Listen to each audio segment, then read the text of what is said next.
புரட்சி தலைவி மாண்புமிகு அம்மாவின் பிறந்த நாளை முன்னிட்டு மதுரை மாவட்டம் உசிலம்பட்டியில் திங்கட்கிழமை நடைபெறும் நலத்திட்ட உதவிகள் வழங்கும் விழாவில் பங்கேற்பதற்காக மதுரை சென்ற அஇஅதிமுக பொதுச் செயலாளர் புரட்சி தாய் சின்னம்மாவுக்கு கழக நிர்வாகிகள் மற்றும் தொண்டர்கள் உற்சாக வரவேற்பு அளித்தனர். இதய தெய்வம் புரட்சி தலைவி அம்மாவின் 77ஆம் ஆண்டு பிறந்த தினத்தை முன்னிட்டு திங்கட்கிழமை மாலை 5 மணிக்கு மதுரை மாவட்டம் உசிலம்பட்டியில் உள்ள PMT கல்லூரி அருகில் அமைக்கப்பட்டுள்ள அரங்கில் அலங்கரித்து வைக்கப்பட்டுள்ள புரட்சி தலைவி அம்மாவின் திருவுருவப் படத்திற்கு அஇஅதிமுக பொதுச் செயலாளர் புரட்சி தாய் சின்னம்மா மலர் தூவி மரியாதை செலுத்துகிறார்.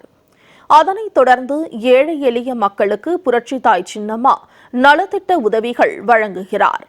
இந்த விழாவில் கலந்து கொள்வதற்காக சென்னை போயஸ் கார்டனில் உள்ள ஜெயலலிதா இல்லத்தில் இருந்து கழக பொதுச் செயலாளர் புரட்சி தாய் சின்னம்மா இன்று பிற்பகல் புறப்பட்டார். பின்னர் சென்னை விமான நிலையத்தில் இருந்து விமானம் மூலம் மதுரை சென்றார்.